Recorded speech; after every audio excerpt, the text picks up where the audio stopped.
છૂટો દોર આપી દીધો હતો કે આપ નક્કી કરજો કે ક્યાં જઈને કયા સમયે અને કયો દિવસ હશે કે જ્યારે વાર કરી શકાશે, અને એ જ પ્રકારની ગતિવિધિઓ ત્રણેય સેનામાં જોવા મળી રહી છે। આપ જો દેશના તમામ એરપોર્ટ પર પણ હાઈ એલર્ટ આપી દેવામાં આવ્યું છે।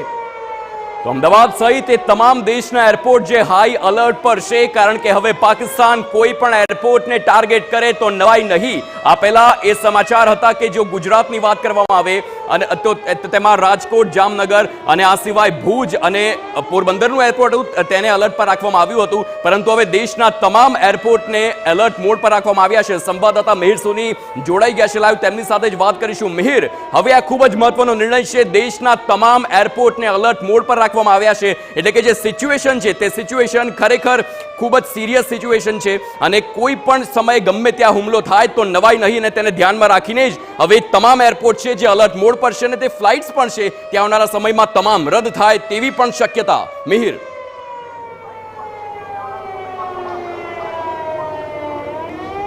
હાર્દિક, સુરક્ષાને ધ્યાનમાં રાખી અને જ્યારે ભારતે એર સ્ટ્રાઇક કરી અને ત્યારથી જ દેશના તમામ એરપોર્ટોને હાઈ એલર્ટ ઉપર છે તે મૂકી દેવામાં આવ્યું હતું। સાથે જ ઘણા એવા એરપોર્ટ છે કે જ્યાં આગળ સુરક્ષા જવાનોએ તેનો આખો કબજો છે તે લઈ લીધો હતો, ત્યારે આજે સાંજે પણ શ્રીનગર ઉપર હુમલાનો પ્રયાસ છે કે જે દુશ્મન દેશ પાકિસ્તાને કર્યો હતો, પરંતુ તે ઈરાદો નાપાક થયો હતો અને ત્યારબાદ દેશના તમામ એરપોર્ટો છે અત્યારે હાઈ એલર્ટ ઉપર છે। સાથે જ તમામ જે ટાઈમિંગના સુધારા છે તે થયા છે, જેથી અમદાવાદ એરપોર્ટ ઉપર પણ CISF જવાનોનો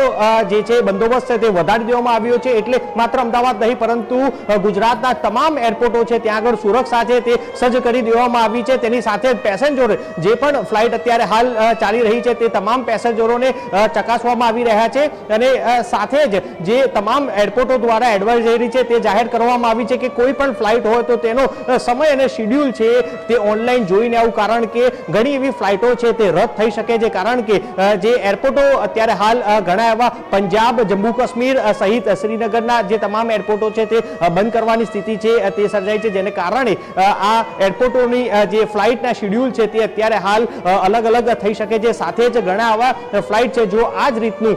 બોર્ડનું સ્થિતિ રહી તો એરપોર્ટ છે કે કાલ સુધી પણ બંધ કરવાની સ્થિતિ છે તે સર્જાઈ શકે છે, પરંતુ હાલ જે એરપોર્ટ ઓથોરિટી દ્વારા જે એડવાઇઝરી જાહેર કરવામાં આવી છે, જે